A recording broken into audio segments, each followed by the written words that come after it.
Hello everyone and welcome to my channel. If you are new, if you are not new, welcome back to my channel. My name is Marina and today I am making a video out of pettiness for the first time on this channel. But today I just woke up feeling angry again.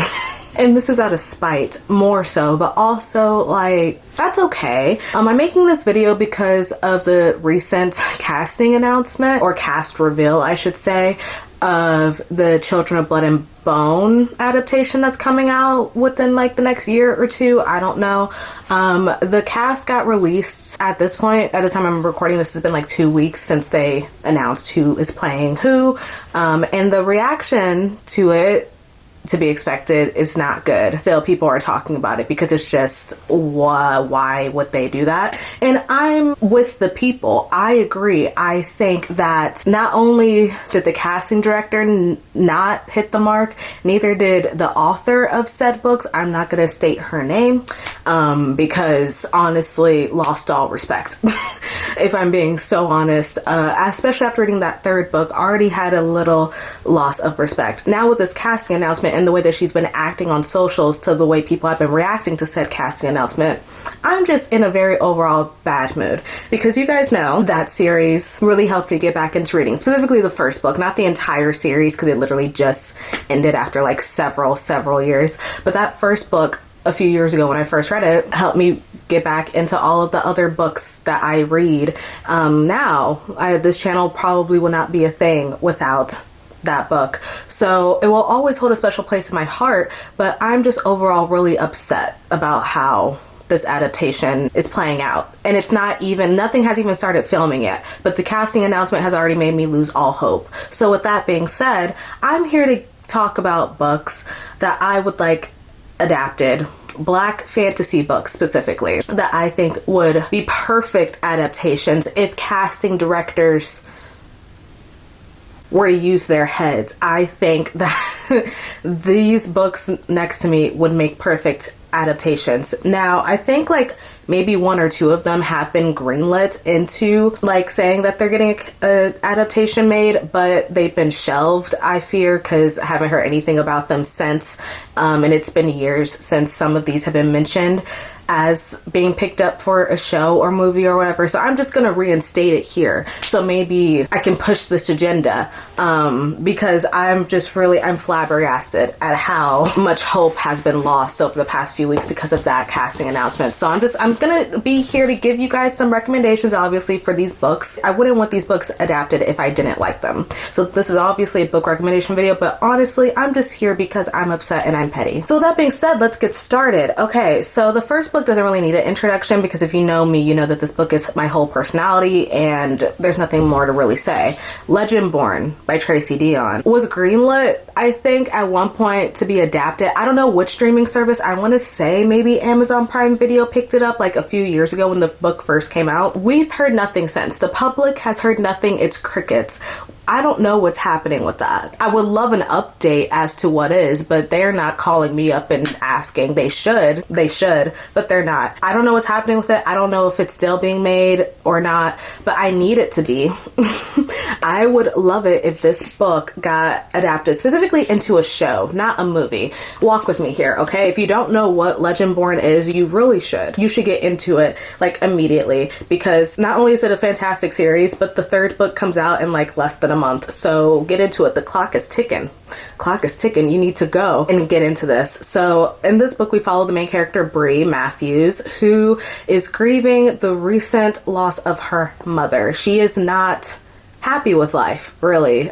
She's just trying to, you know, do her best while her friend Alice and her dad are by her side, supporting her through all of the emotions she's been going through since her mom passed away. Before her mom passed, though, her and Alice applied to an early college. It's the same early college that her mom went to when she was around Bree's age. So Bree finds out that she got accepted to go, and so she ends up going just to like obviously like be a scholar, because my girl is smart as heck, but also just to feel a connection to her mom now that her mom isn't in her life anymore.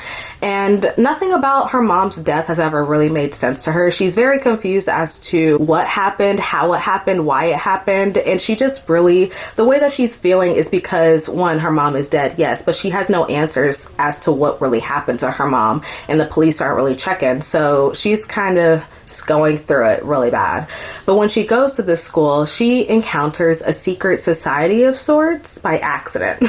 She encounters the secret society, and something about it is off. Like, she is also seeing monsters on campus, and she's like, oh, that's suspicious, that's weird, and the secret society has something to do with the monsters. Some way, somehow, she feels like the secret society has something to do with her mom's death. On top of that, the secret society are also descendants of King Arthur and his 13 knights.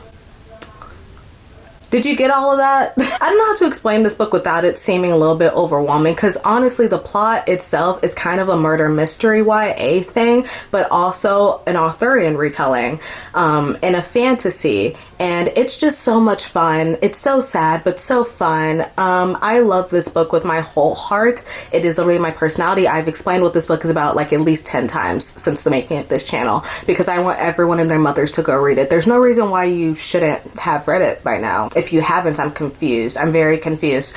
But yeah, this needs to be adapted. I don't know if it's being made. I have heard nothing about the adaptation for this show in years. I think it got picked up like 2 or 3 years ago. It was in the middle of like the pandemic also. So like I feel like anything that got picked up, specifically any Black related media that got picked up for a show or a movie, was not followed all the way through. So with that being said, I would like this Amazon Prime Video if you are the one who picked it up. I seriously can't remember which streaming service did or did not, but make this into a show. I can see it so clearly because this could go on for seasons. The twists and turns and cliffhangers in this book alone could easily be like 2 seasons worth of a show. And then on top of that, Tracy Deonn is still releasing books in this series. I'm pretty sure it's going to be 4 books in total. The 3rd book comes out in, again, a month. We got a lot of material to work with. I'm going to need that show immediately. Please and thank you. Yeah, Legend Born by Tracy Deonn. Go read it. Excellent, excellent. Peak, I fear, peak. Okay, now the next book is one that I also read around the time that I read Children of Blood and Bone. So this one is also kind of a book that got me into reading around the same time, but I read it like almost immediately after. So this book also holds a special place in my heart. The Gilded Ones by Namina Forna. This book is a phenomenal YA. We are following the main character, Decca, who lives in a society where girls, women, are only seen as wives and maidens and the ones to basically take care of the house and give men children. That's all they're ever looked at as. For her whole life, she's grown up being raised to think that all she is worth in society is someone who can provide babies and or be a wife to a man. And she one day is going through, I don't remember what the ceremony is called, but it's like the ceremony where all of the girls come, line up, and the men get to like pick them out. And in this same ceremony, she gets her blood kind of drawn because there are gilded bloods or red bloods in the society. And red bloods, they're fine, they're chill. You get to live out your life the way that you want if you're a man. If you're a woman, you're fine if you're a red blood, but you don't get to do what you want. If you have gold blood and you're a woman, only women have gold blood. If you are a gilded one and you're a woman, you instantly get sent to the slammer and or death. And so when they're going through this ceremony, Decca finds out that she is gold-blooded, and she's confused because she's just like, that doesn't make sense. I feel like I would have known. And she doesn't get to explain herself before they're already taking her out. They, as in like the guards of the kingdom, because of course they're there in her home. And she gets taken to the castle, and she finds out that there are others like her that are still alive in this kingdom. And she's confused. She's like, what's going on? And then the head of the kingdom's guard is like, hey, we are giving you guys a choice, okay? You are the Gilded Ones.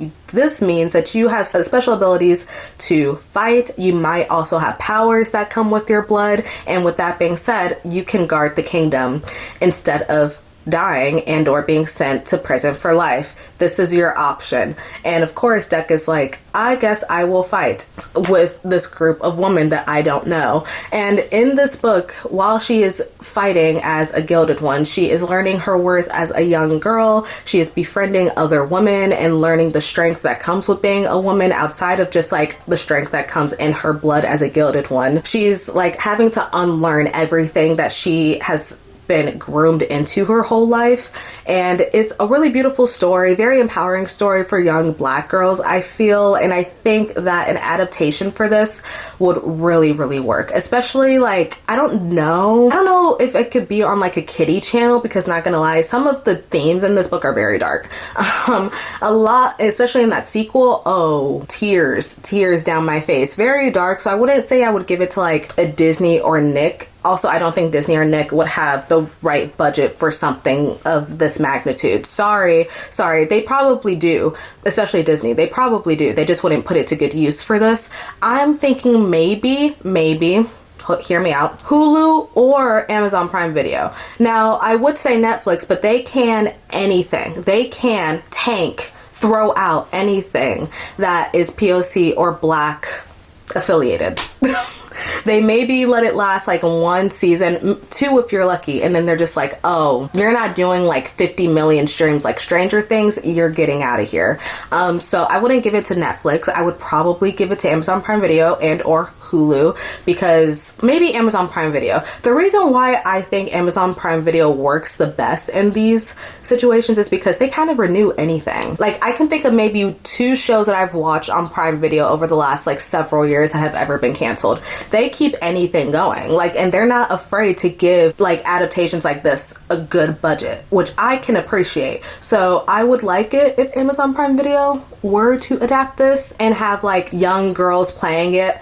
That's another thing. These are all YA books. I expect not just like dark-skinned girls playing the leads as was intended. I also expect them to be the age of the characters, like 16, 17 years old. I don't want no mid-20s, early 30s actress playing these roles, please and thank you. I'm begging. I love this book series, and I haven't read the last book yet. The last book came out like last year and I still haven't read it yet.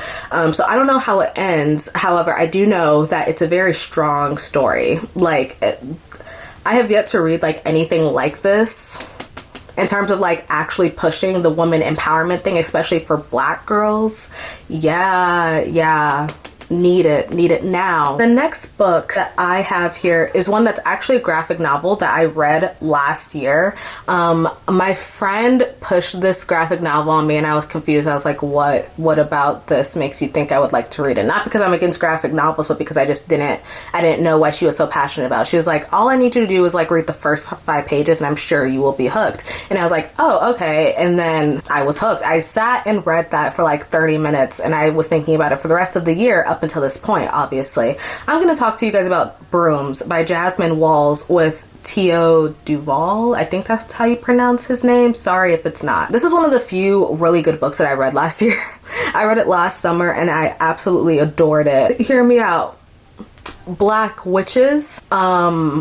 Well, yes, this book is about a group of young girls who take part in the racing of brooms. And I know it sounds stupid, but again, witches, they ride broomsticks. They ride brooms. So it also takes place in 1930s Mississippi, which is a big part of the story because these are all Black POC queer characters. They are on a broom racing team and their goal is to make enough money from these races in order to leave the city that they live in and go to the West where using their magic and broom racing is legal, because they have their powers hidden, because they don't want to get kicked out and or killed by the people that live in the city, specifically white people. It's a really fun story. The whole entire thing kind of gave me like Fast and Furious, but like Black witches in 1930s Mississippi. The depictions of the racing in the illustrations, so good. The characters, all of the characters, there are like maybe 5 or 6 main characters in this book, and they all got a really interesting backstory. Billy May is the leader of the racing team. that the girls are in, and her story is sob worthy. And then like her love interest Luella, her story also very sad. She's the one who teaches the young girls how to use their magic, obviously in secret. She's really protective over them because they lost their parents a long time ago. And then there's one character, Chang Kwan, I think is her name. Yeah, and she is going through the struggle of being Asian and trans in 1930s Mississippi. But all of these struggles on top of being like hidden witches who are not supposed to be broom racing and are doing it for money just to get out of Mississippi. Yeah. It's a really good story. I would highly recommend it. Like I said, it only took me like 30 minutes to sit down and read it, and then I was thinking about it like for the rest of the year. I would love it if this got adapted, especially because, not gonna lie, we are losing the art of witch media, especially for like young adults. Like, I'm sorry, the CW, what are you cooking up lately for like witches, black witches specifically? I'm scared. I'm not seeing any black witches in my feed anymore. I'm trying to figure out what's going on. We're losing an art. So here are some nachos. Take a bite. Make this into a show or a movie, honestly. It doesn't need to be a show. It could easily be a movie. The way that the plot and stuff, because it's only one graphic novel, it's not like a series. You could easily wrap this up in like an hour and 30-minute movie if you really wanted to. Now, I'm talking like, this doesn't need like a big budget. However, I would love it if it got one. I would love it if, you know, the characters were as diverse on screen as they are in the book. Again, this is a young adult graphic novel, but I think the characters range in ages.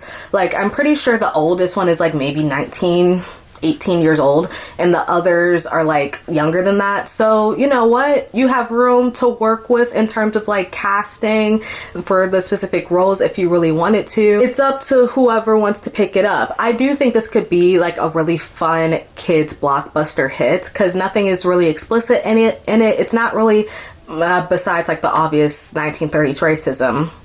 It's not like too heavy on it. It's just like something that exists and that the characters live through. But I genuinely really liked it. It's very like adventurous, kind of historical. And again, it's only one book, so you don't even need to like spend it all on a show. Just do it for like a movie.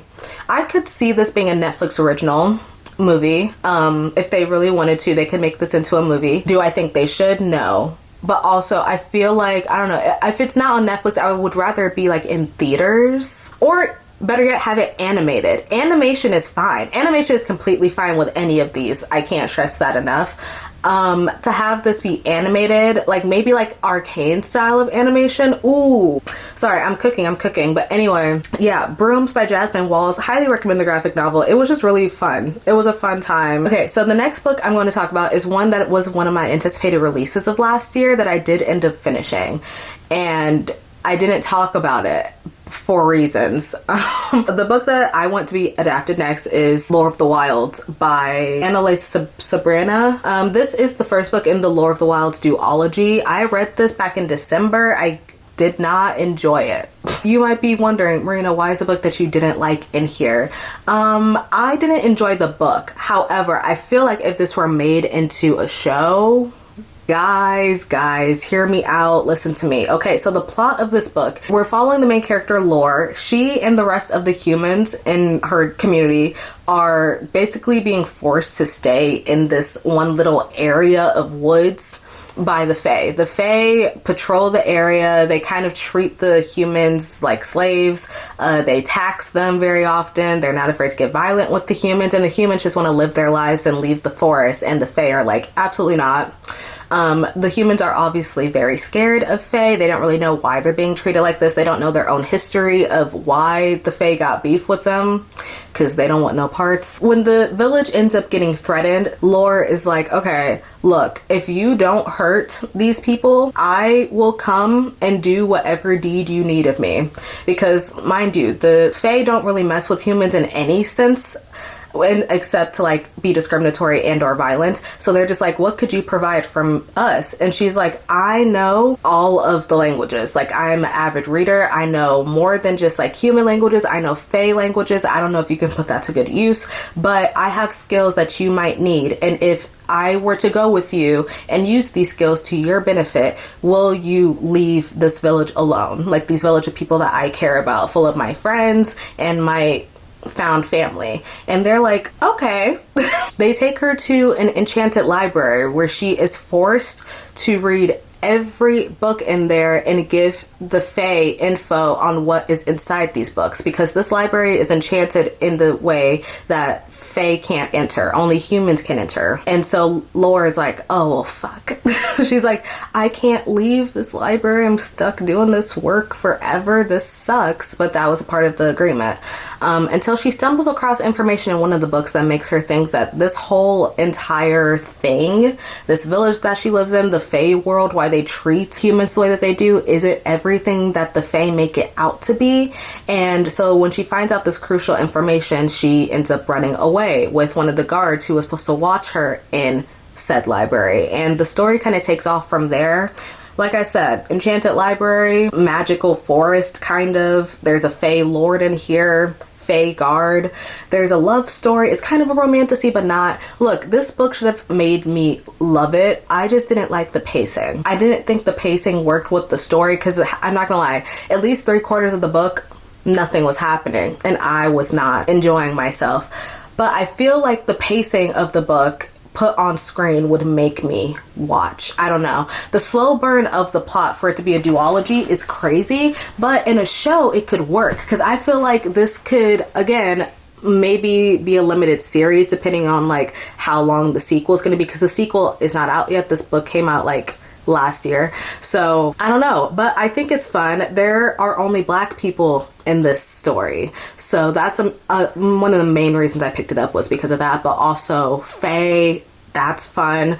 That's something that people really like. Enchanted forests, castles, royalty, Fae lords, just fun, good times. And I would love to see how this would look on television or in a theater. However, I do think a mini series is probably the way to go with this series, because the first book isn't that long. It's only like 300 pages, and I assume that the second book isn't going to be that long either. I feel like this could easily work in like maybe a 10 episode series, and y'all could get your money's worth. Now with this, I don't know why, but I'm thinking Max, like HBO Max or Max, whatever they want to call themselves.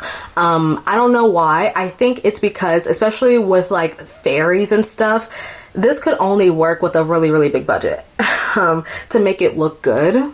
Like, money has to really be put into this, because the way I was imagining things, like the setting and the magic and the lore of it all, no pun intended, I was thinking, oh, I see this. I was visualizing it, and the only way to put my imagination on screen is if money was put into it. And I think Max could easily do that if they wanted to. Although I wasn't a big fan of the book, if this were to get made into a show or even a movie, I would be sat. Me personally. I don't know about anyone else. Lore of the Wild by Annalise Sabrina. Though I personally didn't like this book, I recommend others pick it up, because I feel like it's something that other people would be into. Either way, I want this made into a show. Please. Max, HBO Max. This right here.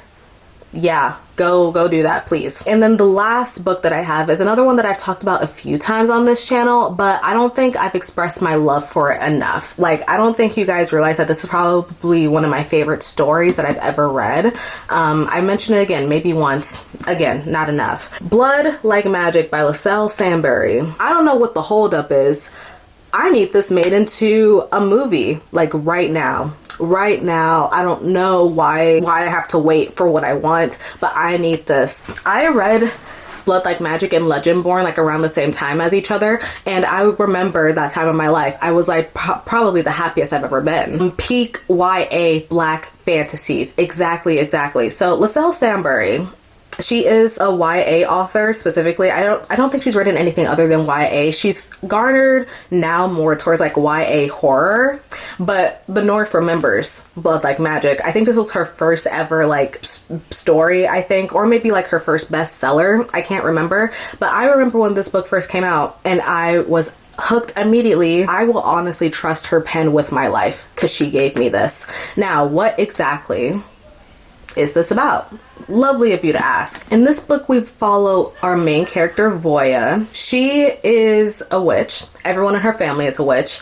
They have to go through this thing called the calling, where one of their ancestors allows them to come into their powers through this ceremony. But in order to do it, they have to complete one like mission or challenge in order to get their powers. And somehow, some way, Voya ends up failing this mission, like tremendously. And so she's not able to come into her powers, and she also ends up risking the rest of her family's powers that live in her house because of her actions. But her ancestor gives her one more chance to fulfill a mission, a challenge, in order to gain her powers and have the rest of her family keep theirs. The mission is to kill her first true love. And Voy is like, I ain't got no one. I don't have a true love. And so the whole entire book is basically her going to find this person who, again, she's never met. She has no idea really where to go from here. But this book is kind of like sci-fi-esque in the way that it is set in the future, like in 2050 something. So not far into the future, but far enough where like technology has advanced, and it's kind of cool. They got like chips in their heads. There's tech everywhere. Like it's cool but weird because I've never read anything like this. But anyway, there is like a very fast, high tracking tech love matching system, like to find your true and only love. And she ends up finding her supposedly true love through this program that she signs up for. And lo and behold, she finds out she can't kill this person because she's falling in love with them. And so she has to choose between basically her powers and her family losing their powers, or her love for this man and keeping him alive. And it's really a lot. Like, I can't stress enough. I was on the edge of my seat when I first read this. I did not know where I was going. And then it ended and I was in shambles. I got my friend to read this the other week and she's been thinking about it for the past few weeks. Like, it's one of those duologies I don't know how fell under the radar, but I recommend this duology to literally anyone I can. I don't want to be annoying because I know I'm annoying like that when it comes to Legend Born, but I really recommend everyone read this. It's so good, and I want it made into a series, or I don't know. No, I feel like the plot of this could work better with it being a movie, because the whole like, oh, to kill my one and only true love, going out in the world to find my true love, saving my family from their powers, it feels like it's plot that can easily like conclude in a way where it doesn't need like several seasons of a show. Easily be a movie though. I don't know who to call up for this excellence to be made and adapted into something, but I'm desperate for it. I think about this book, the plot of it so often is actually ridiculous. The plot twists in this book are something crazy. And again, I've never really read a fantasy sci-fi mix like this before. Even like since I've read it, I haven't read anything like it. It's very crazy how much sci-fi stuff is like incorporated into this, but I loved it. I loved it because it didn't feel like it was overwhelming me. It felt like it mixed well enough into the plot. And I think it's because it's not too far into the future where it feels like unrealistic for this to happen, especially with the way that the world is going right now. I don't feel like anything here is too far off, which in some cases is scary to me when reading like sci-fi stuff. But with this, I don't know, it just worked. Everything about it worked. I love Voya as a character. I loved her family. Her family dynamic with everyone who lives in her house is crazy because, again, her family is affected by Voya's failure and her family all live in this house with their powers. You have her dad, you have her mom, you have her cousins, you have her grandma, you have her uncles, her aunts. All of them basically are in this coven in this house, and Voya's failure affects all of their powers. So it's like the dynamic of seeing like how she has to choose between like her true love and her family. It's something else, man. Like, wow, I wish I could read this for the first time. I didn't know what I was getting into when I read it for the first time, but I wish I could feel that again. Crazy work. But yeah, make it into a movie. You have a lot to work with here.